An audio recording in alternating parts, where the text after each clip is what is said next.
COVID-19 will impact the professions, both short term and long term? I think working practices will change, although I think it's probably overhyped in terms of a lot of the discussion around us never going back to the way it was. I think is perhaps a bit overhyped. I think what we're going to see is a lot of change in terms of basic use of tech. So, video conferencing, I think, will become the norm. And I think a lot of those businesses, for example, regional businesses that have got localized offices, will probably benefit now from seeing a shift in terms of client adoption of video conferencing, which will, I think, really help them. And I think longer term, it perhaps might be a catalyst for some sort of real innovation. By that, I mean innovation that really benefits the client, as opposed to a lot of projects that have perhaps been more internally focused, which I think might fall by the wayside, which might not be a bad thing. Can you give me some examples of those innovations or technologies? I think anything that's going to start getting in towards automation of workflow, and I think we're going to broadly start moving to a space longer term, perhaps on the sort of 10-year horizon, where a lot of service offerings are going to be productized. Where something can be systematized, it will become productized, and it will drive more subscription-based revenues. And I think the other camp will be higher value services that the professions will provide, which will be very much based on greater use of data. And I think those sensible firms are going to use some of this time to really look at things like data and service propositions and get those in order. So it's a kind of productization of some services and the emergence of new service offerings around sort of data interrogation. Any kind of specific examples, from your experience of professions, which you think that would lend itself to productization? So I think the specifics around this might help to accelerate a lot of the efforts going into contracting and automation, and really understanding where that contracting process fits into workflows. So specifically, contract lifecycle management, I think is a massive area of spend for in-house. It's a massive area for law firms, and I think we might see an acceleration of some of the tech being used there, because you've already got a lot of the tech vendors readily making available for free during the crisis period their technology with a view to driving adoption, which I think is a smart move. It's interesting. And any particular types of contracts? Is it employment contracts, commercial contracts, M&A, God forbid? I personally, I think while some areas of contracts are easier, I don't think it matters. I think literally if it can be driven by a process, it will be automated, and that's an inevitability anyway, in my view. But I think what this is going to do is drive an acceleration in the adoption of that. And from a client perspective, I think in the professions you're already seeing clients moving at a faster pace of wanting technology than many firms, other than the big firms, that is, have been able to meet. And I suspect what this is going to change on the macro view is just the client perspective around use of tech, because everyone's now using Zoom daily. And so I think the adoption of tech is going to change. So you're saying, and this is quite a kind of radical view, that pretty much any contract can be automated in this way. So that's going to have a massive impact on many lawyers' work, because when I was a lawyer, a big chunk of what we did was a contract of one description or another. I think I mean, having worked back when I was at Lexis, we launched a lot of offerings around contracting, and now working with law firms on that, and also in-house, they're actively looking, if you can systematize something, which ultimately all contracts are based on a number of inputs, and whereas in the past they've been done through what's in the lawyer's head, and it will be bespoke by area, the opportunity to systematize that is massive. And I think that's why you've got so many in-house functions using automation of contracts as a start point for their in-house tech activities. I think the smart law firms see that as an opportunity to help, as opposed to a threat to the business model, because you can then provide the added value services on top in terms of what, where you've got disputes on contracts and so on. But I think the important part is the automation of the contracts will happen, starting to understand beyond just that contract where it fits into a flow such as M&A, and where all that data sits and how you can streamline those processes.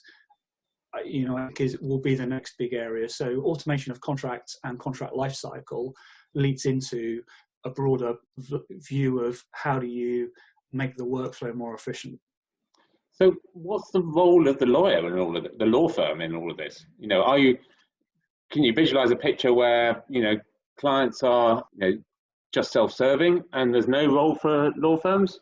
Because if it's not in negotiation and drafting of contracts, what is the role of the external law firm?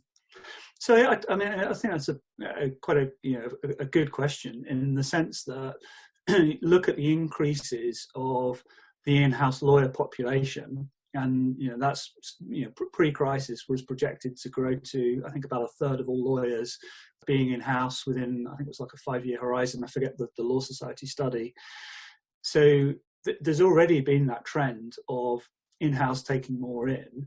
And when you speak to those in-house guys, the core area is how do you drive greater self-sufficiency in the business around contracting?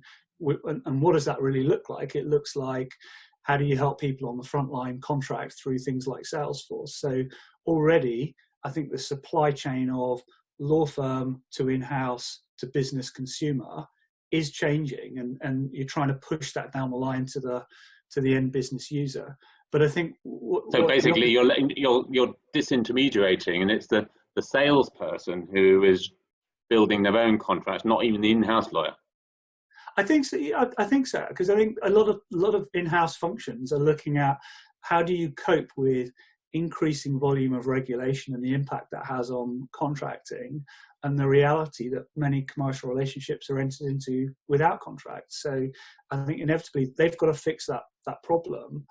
But I think the opportunity for the law firm and for in-house is to then use the data, once you've got a fully digitized contracting space, to use the data to not worry so much about how you craft a contract and then put it in a drawer, but really to look at what are your collective liabilities or your collective revenue opportunities look like as a body.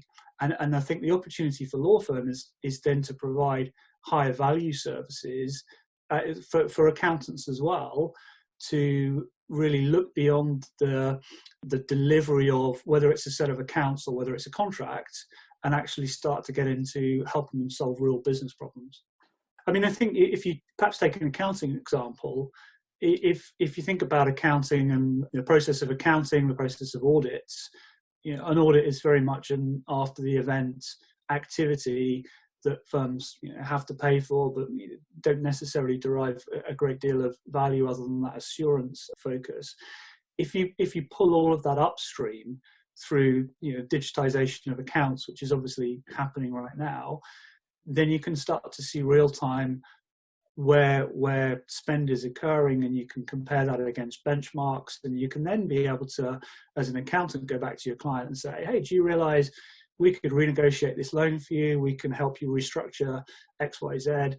So it makes it a bit more real time, I think, for the accountant.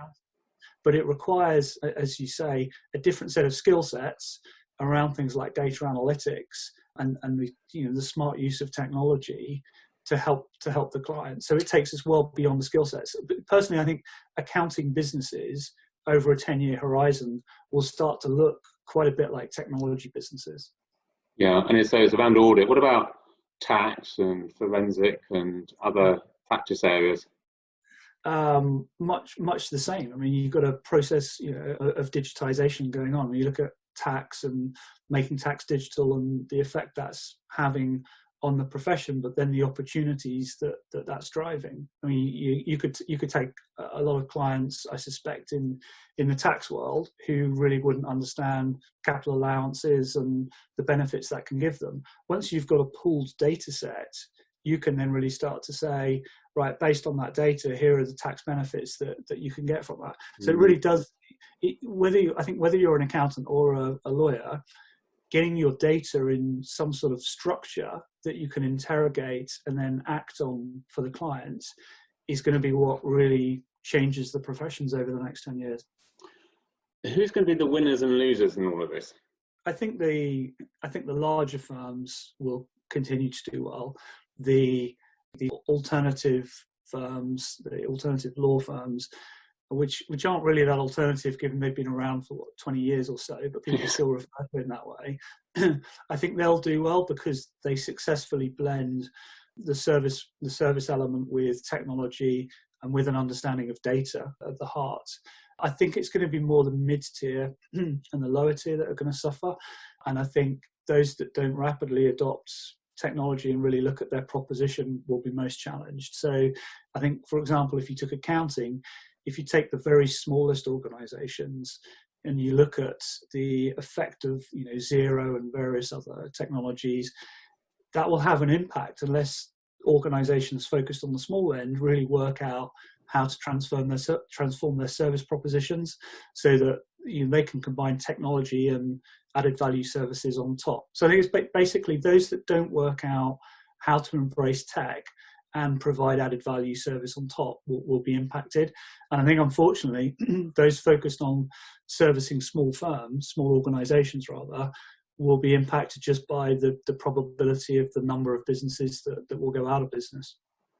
The coronavirus and the recession generally will accelerate or decelerate innovation in the kind of average professional firm? I think there are a number of people, and I've written some pieces on this, on what I called the sort of the innovation disconnect, where firms are talking about all these grand things they're going to do for clients, but then when you dig into it, the reality of a lot of it's more internally focused. I think those people who sit in that camp, it's probably going to fall by the wayside, and then ultimately the clients are going to drift on because there hasn't been the innovation. I think those people who've got innovation programs that are very focused around the clients will probably use it as an opportunity to accelerate. Personally, I think it would be short-sighted to cut innovation programs where innovation should be synonymous with transforming client experience. But that's not what a lot of firms have typically in the past been focused on, which I think will change.